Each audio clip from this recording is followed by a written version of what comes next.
So here we are again for another matchup in the first round of the Ultimate Supermarket Lager Championship. Before we go any further, let's have a look at the table. So here we have the last quarter of the table, and the thing about this was, as you can see, we've got Krombacher against Tegernseer Hell, and I did say a while ago that I couldn't find Tegernseer Hell in booths anymore, so it was highly likely that that beer would be chucked out and replaced with a different beer. But I was in my local booths today and there were several bottles of Tegernseer Hell, so I thought, well, I could get a bottle, so we'll keep it in until I can't. So the last matchup, as you remember, we concluded that final that third quarter, should we say, when the Benedictiner Hell was knocked out by the Tuborg Fici, the sort of underdog, should we say. And now we have these two beers. We've got the Tegernseer Hell and we got the Krombacher Pils. Now, the Krombacher Pils, if you remember, was one of the 3 wild cards that entered the draw because of how well it did in the Supermarket Premium Lager Championships. Tegernseer Hell, I've had it before, I think, but I can't remember anything about it. So it'd be interesting to see what happens with these two beers, to be fair. So, so Tegernseer Hell. What can I say? It's 4.8% ABV. It's a German Helles, and it's imported from Germany. Krombacher Pils is a German Pilsner, and it is. Let's have a see for UK only. I don't know whether it's been imported this or whether it's brewed over here. I think it's imported as well. It says it's a product of Germany, so I'm assuming it's imported over here. It is also 4.8% ABV. So this is a 660ml bottle. It's about £2.50 a bottle, but you can get it cheaper if you buy it on the offer at Tesco. This one's £3 a bottle at booths. So there we go. There is your 2 beers for today. Let's get these cracked open, poured into glasses, and see what they're like. Okay, beers poured, and I've got about half a glass of each. Both poured with a similar size of head. Quite a similar style of head as well, actually, quite fluffy head there. They've gone down a little bit since they were originally poured. What can I say? So, we've got one on the left here in the Augustiner glass. Looking at the colours, actually, let's tell everybody which one's which. It's tradition, isn't it? So everybody watching at home, this is which one is which. Okay, that was which one was which. And we're going to start smelling them in a minute, but we'll just have a little look. That one looks a little bit lighter than that one. That's all I'm saying at the moment. So, tell you what, we've got to get a sniff on this one first. So, here we go. So that smells a bit malty, a bit syrupy, a bit grassy, a little bit of, I suppose, a bit of lemon there, a bit citrus. Smells very nice. Very nice. Yeah, that's actually smelling good. Smelling citrusy, smelling lemony, smelling grassy. A little bit of syrup in the background. That's what I'm getting on that one. Let's try this one. See what this one's giving us. What is this one going to give us? What do we reckon? Oh, it's similar. Very similar. Not poured the same beer twice, surely. So that's smelling a little bit more malty.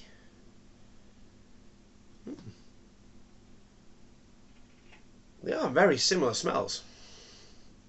Getting a little bit more citrus in this one, a little bit more malt in this one.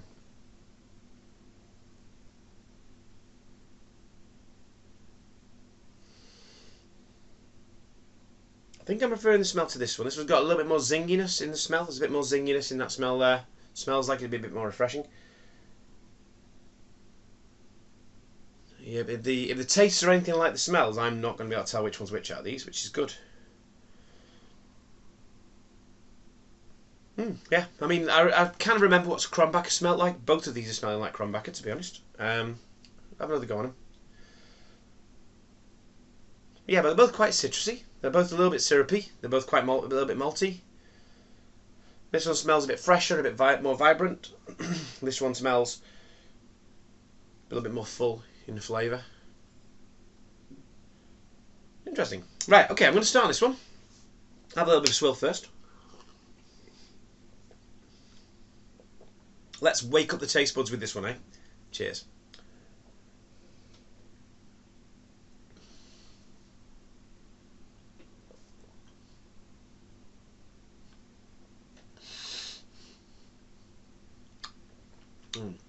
That's very pleasant. It's very smooth, very smooth.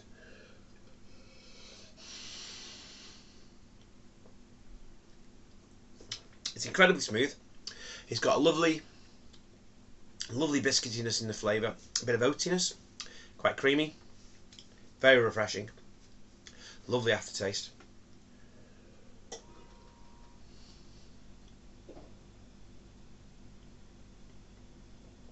And it doesn't taste like a standard Helles or Pilsner. It just tastes a little bit like something else. Very nice, a little bit dry on the mouth. It's sticking to my mouth, the dryness there. But that dryness just makes you want to come back for more.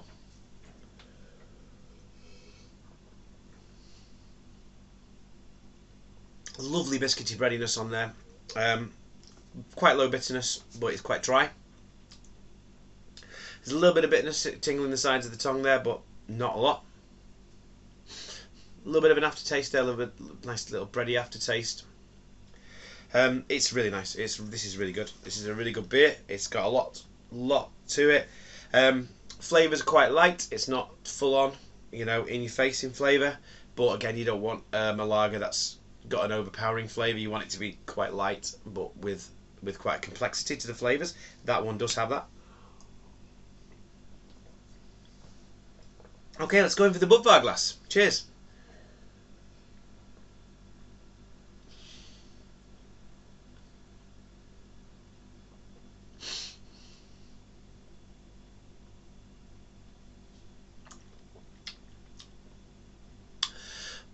So that one's a bit more bitter.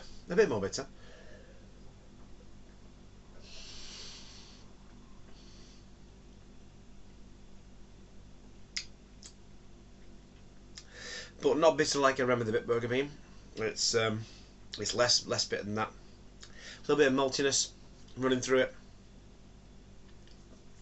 Nice bit of breadiness, especially on the finish. It's a little bit more gassy than this one.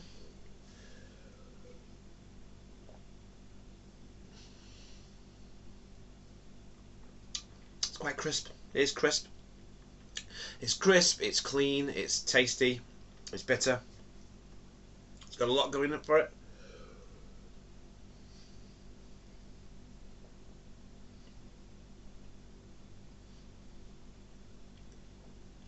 Yeah, and it's very pleasant beer. Very nice indeed. Let's go back on this one.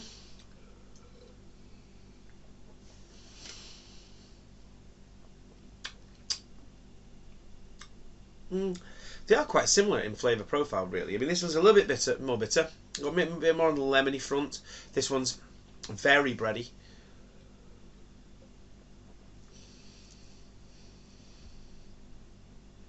A little bit of syrupiness on there. Very interesting, but there's no off tastes there. Sometimes with the syrupy, slightly more malty ones, you get some of these almost cardboardy tastes that are in it. This isn't. It's as clean as a whistle. I mean, I'll be honest. This tastes like a Helles. This tastes like a Pilsner, a bit of a Pilsner. Not like the Bitburger. Not as bitter.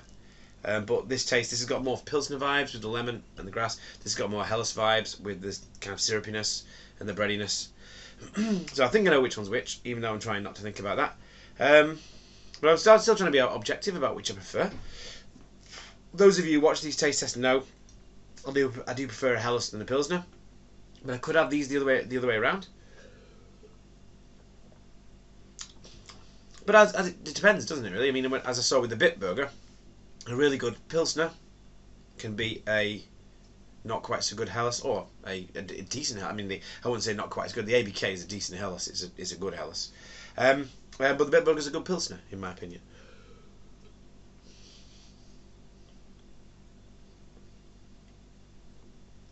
This one's something a little bit funky about the taste there.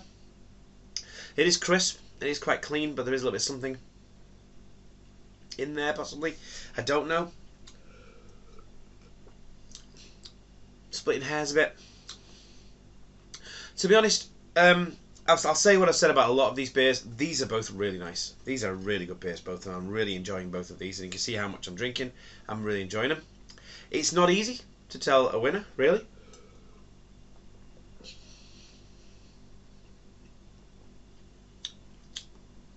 But I have drunk quite a few Helles beers recently that I've just thought, they're not quite great, really. I mean, the Benedictina, the Paulaner, they weren't great. You know, the ABK wasn't great. It wasn't as good as I was expecting it to be.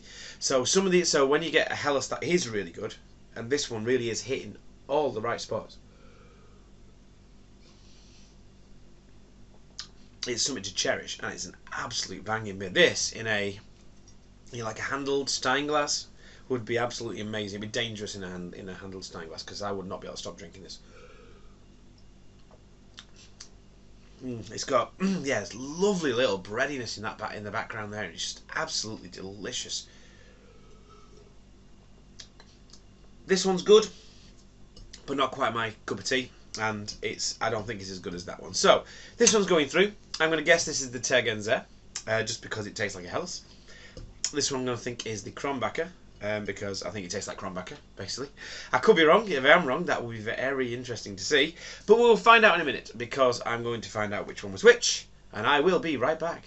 And the verdict's in. Yes, it is. And without any further ado, that was the Tegernseer. That was the Krombacher. And I was kind of new, really. And the thing is, I didn't really want this one to go through, because I don't know if I'll be able to get it again. And that's the thing, you see. I did see it in booths, and he had some bottles of it. But will it be in booths right up until the end of this competition? If this gets to the semi-finals or whatever, and it ends up I can't get it, then it's going to end up get knocked out, or whatever it beat in the quarters would essentially take its place. I was kind of hoping it would get knocked out early doors, then I don't have to worry about whether I get it again. But it is really, really good, and I really hope that I can continue to get this through the championships, because this is going to be a strong one. It's going to be a big hitter. That is nice. That tastes like the kind of Helles that you get in bottle shops that you can't get from the supermarket. It's almost like it's a cut above a lot of the other Helles. But you've got the Eyinger Hell, you've got the Augustina Hell. They are really good as well. But this one is amazing. Absolutely amazing. I don't know what that was then. Krombacher Pils. Wow. Krombacher Pils. You're a good beer. It is a good beer. Very good beer. That is really nice. I'm going to enjoy both of these tonight. That is such a good beer, that, for the supermarket. That. Again, as I said with the supermarket taste test, it all depends on the day. While Paulaner won that, this is way better than the Paulaner that we reviewed in the first round of this taste test. On a good day, this could be the best beer in the supermarket. Let's face it. So could Sinker, so could Paulaner. Any of those three beers, I would be happy to crown the best that you can get in the supermarkets from those premium price points. This is, I think, a league above. This is moving into that top quality bottle shop territory, which again, what is quality at the end of the day? Just because they can get this in a supermarket doesn't mean it isn't up there with the best. There are loads of Helles that you can get in bottle shops. Just because you can get them in bottle shops doesn't mean they're better quality than these. Just means that booths haven't decided to import them. So anyway, I'm just waffling there, but at the end of the day, this is up there with some of the best Helles I've ever had. And it's and some of the best lagers I've ever had. I just have to say that now. But then so was the Dupler, so was the Eyinger, so was some of the others that got through this first round. It is going to be such an interesting competition, this. I cannot wait to continue. It's going to take a long time to get through this tournament. I don't want to rush it, but I'm going to do other beer reviews alongside it. This is just something that's going to run alongside my normal beer reviews. It definitely won't be done by Christmas, but I'm just enjoying it so much, I don't want to rush it too much. And there we go. What can I say? Krombacher's gone. Tegernseer Hell, I really hope that I can continue to get this one in booths, because I am almost tempted to just get this from a bottle shop if they end up getting rid of it in booths, or if I can't find it in booths. We'll see how far it goes. If I get all the way to the final and then I can't find it, I will pick up one from a bottle shop. I'm not going to disqualify it at such a late stage, but at the moment I'm really pleased I managed to find it, because I didn't think this would even start in the competition, but it's there, it's in booths, it's one of the range, it is a supermarket beer, so it's in the competition, and it's through to the next round. That's all there is to it. Until next time, have a good one.